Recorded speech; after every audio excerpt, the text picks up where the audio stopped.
রাম রাম বন্ধুরা, ব্যাপারটা তাহলে তোমাদের প্রথম থেকে বলি। আজকে সকালে মা আমাকে বাজারের থলেটা হাতে ধরিয়ে বললো যা আবার পাঁচাল থেকে ঘুরে। তারপরে আমি আমার 3 কোটি টাকা দামের কেটিএমটা নিয়ে বেরিয়ে পড়লাম বাজার যাওয়ার জন্য। তারপর আমি হাওড়ার ব্রিজ পার হয়ে চলে এলাম পাঁচাল গ্রামে। পাঁচাল আমি গ্রামেই তোমাদের বাজারটা আছে আসল। প্রথমে যে আমি আলুর দোকানে চলে গেলাম আলু কেনার জন্য। তারপরে আলু পেঁয়াজ আর অন্যান্য সবজি কেনার পর আমি চলে এলাম মহাদেবের দর্শন করার জন্য মহাদেবের কাছে। তারপর আমি চলে এলাম বইয়ের দোকানে, বই খাতা কেনার জন্য না, আসলে আমি A4 পেজ কেনার জন্য চলে এলাম। मजा आया। তারপর আমি বাড়ি এসে দুঃখের সাথে খাওয়া দাওয়া না করে জামা প্যান্ট কাচার জন্য লেগে পড়লাম। আরে মানে বিয়েটা না করলে দেখছি আর হচ্ছেই না। কি আর করা যাবে, যতদিন না বিয়েটা হচ্ছে নিজেকেই জামা কাপড়গুলো কাচতে হবে একা একা।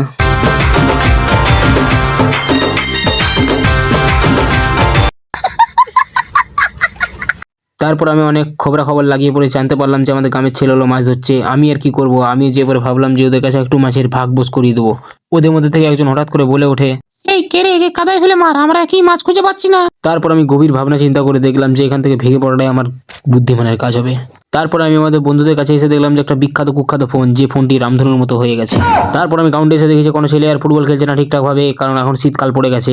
তারপর নগেন খগেনের প্যান্টটা ধরে টেনে খুলে দিল। তারপর সন্ধ্যাবেলা টিউশন এসে আমার এই ছোট্ট মিনি ব্লগটা এখানেই শেষ করলাম।